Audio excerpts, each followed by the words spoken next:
বকেন্দা যথারীতি সেদিন এসে বসেছেন আমাদের রকে।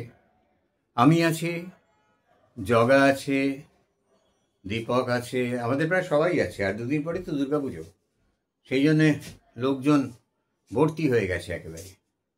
এই দুর্গাপুজোয় সম্বন্ধে আমরা হঠাৎ বকেন্দাকে একটা প্রশ্ন করে না করে পারলাম না। আচ্ছা বকেন্দা, এই যে হঠাৎ এতদিন পরে পশ্চিমবাংলার মতো একটা দেশ, যেটা একেবারে হাইলি হিন্দু অধ্যুষিত জায়গা, সেখানে কেমন করে আমাদের এই দুর্গা ঠাকুরের মূর্তি ভেঙে দেওয়ার একটা প্রবণতা দেখা দিচ্ছে বলো তো? এটা তো মেনে নেওয়া যায় না। আর মূর্তি বা ভাঙবে কেন? মূর্তি তো একটা প্রতীক মাত্র।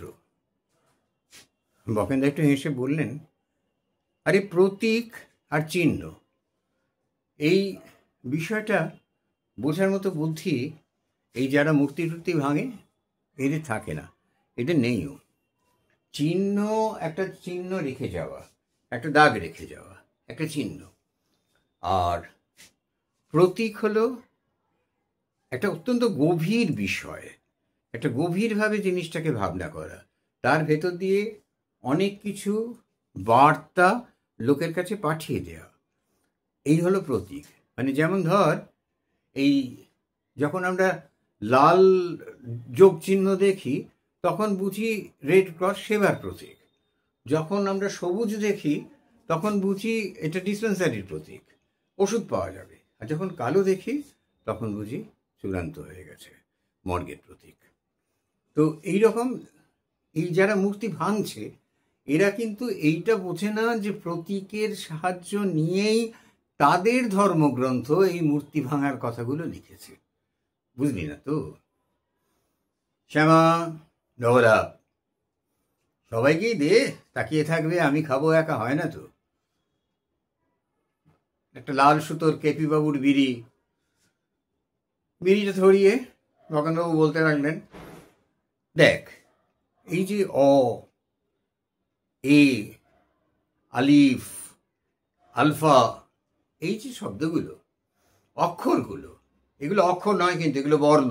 অক্ষর আর বর্ণে তফাৎ আছে, বাঙালি তাও ভুলে গেছে, সে একদিন পরে বলবো। এখন তা এই যে বর্ণগুলো, এই বর্ণগুলোকে আমি যদি বলি, যখন লিখছি তখন এই অ যে কুণ্ডলীকৃত লিখছি, এটাকে বলা হয় কুটিল রেখা। কুটিল রেখা দিয়ে যখন অ লিখছি তখন যদি বলি এটা মুখচ্ছবি, পোর্ট্রেট অফ সাউন্ড, খুব ভুল বলা হবে?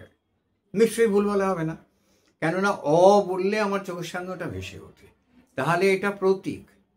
আলিফ বললে উর্দুতে প্রথম অক্ষরটি ভেসে ওঠে, তাহলে সেটা প্রতীক।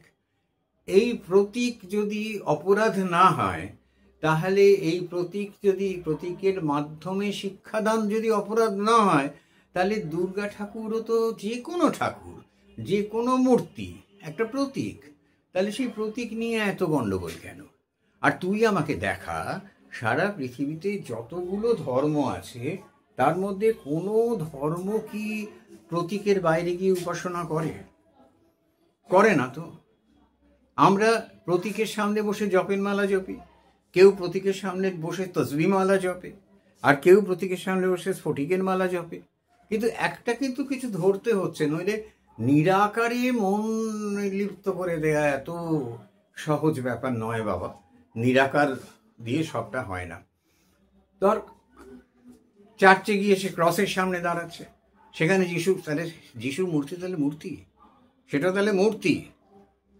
কাবার যে চিহ্নটা মাদুরের ওপর আঁকা থাকে, দেয়ালে ঝোলানো হয় ওয়াল বিউটি হিসেবে, সেখানেও সেই কাবা, সেখানেও সেটা একটা প্রতীকই, তার বেশি কিছু না। সেইটাকে লক্ষ্য করে উপাসনা করছে। আবার এদিকে দেখ, হাদিসে বলা হচ্ছে, কোরআনে পরিষ্কার করে বলে দেওয়া হচ্ছে যে মূর্তি গড়া, ছবি আঁকা পাপ। যেখানে মূর্তি থাকবে, ছবি থাকবে, রসুল সে ঘরে প্রবেশ করবেন না। আবার দেখ, প্রত্যেকটা মুঘল সম্রাট সুরতখানা করে নিজেদের কাল্পনিক ছবি, সিংহ শিকারের কাল্পনিক ছবি, জাহাঙ্গীরের হয়নি এটা, কিন্তু নিজের পৌরুষ দেখাবার জন্য ছবি এঁকে রেখে গেছেন ভবিষ্যতের জন্য। তাহলে এই যে প্রতীক, এটা একটা ধর্মীয় গোঁড়ামি। জগা ফট করে বলল, দাদা এটা কি তো অন্ধবিশ্বাস বলে? ওখানটা দুদিকে মাথা নেড়ে খুব একদম হতাশার সঙ্গে বললেন, জগা তোকে আর ভাষা টাষা শেখানো গেল না। ওরে মূর্খ, বিশ্বাসের আবার চোখ হয়, বিশ্বাস মানেই তো অন্ধ। বিশ্বাসের চোখ ফুটলে সেটা হয়ে যায় জ্ঞান, সেটার অন্ধ থাকে না। তো সুতরাং এই বিশ্বাসের বশেই মানুষ মূর্তি ভাঙছে, এত কাণ্ড করছে, কিন্তু সে মূর্তি ভাঙার শিক্ষাটাও সে পাচ্ছে প্রতীকের মাধ্যমে। প্রতীক ছাড়া যাওয়া যায় না।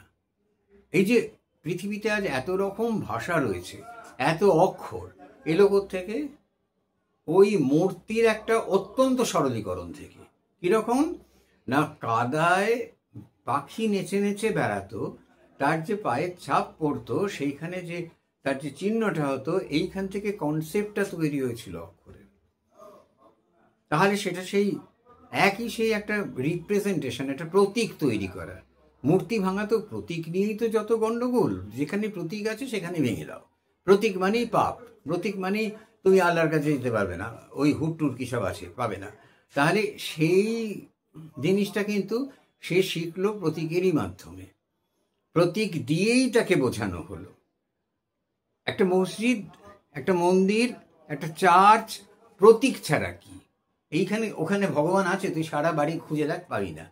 কিন্তু ভগবান ওখানে থাকতে পারেন, বা ভগবানের ওখানে আবির্ভাব হয় সেই অলমাইটি গডের, বা সেই অতীন্দ্রিয় সত্তার, এইটা ধরে নিয়ে ওটাকে প্রতীক বলা হচ্ছে।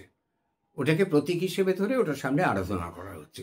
তা কেউ একটা গৃহর সামনে গৃহের দিকে মুখ করে করছে, কেউ একটা প্রতিমার দিকে মুখ করে করছে, কেউ একটা চিহ্নের দিকে মুখ করে করছে। সকলেই কিন্তু সেই প্রতীক ধরেই কাজটা করছে।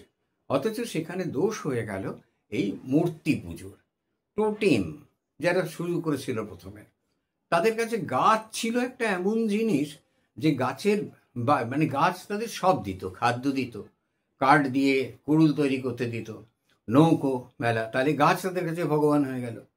ভগবানকে তো তারা দেখেনি, কেউই দেখেনি, এখন অবধি কেউ দেখতে পায়নি। আমি যত জানি, কালকে রাত্রির অবধি খবর আছে আমার কাছে, কেউ দেখতে পায়নি।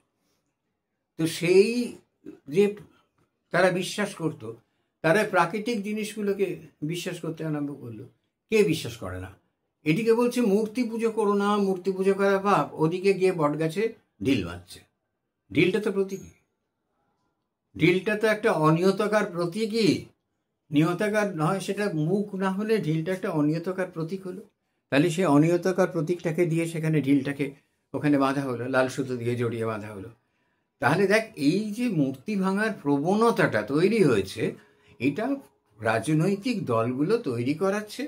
আর যারা ভাঙছে জানিস তো, তাদের অ বলতে ক বলে। পেটে বোমা মারলে একটা শব্দ বেরোবে না, একটা অক্ষর বেরোবে না। তা এরা কি, মানে একটা অক্ষর নয়, দেখ এই দেখ তোদের সঙ্গে মিশে মিশে আমারও 12টা বেজে গেছে, একটা বর্ণও বেরোবে না। এরা ক অক্ষর গোমাংস। তা কি বলা যাবে বল এদের? তো সেই কারণে এই জন্যে এই প্রবণতাটা দেখা দিয়েছে। আসলে অক্ষর, বর্ণ, রং, প্রত্যেকটি জিনিস প্রতীক, তার সাহায্যে আমাদের শিক্ষা লাভ হয়।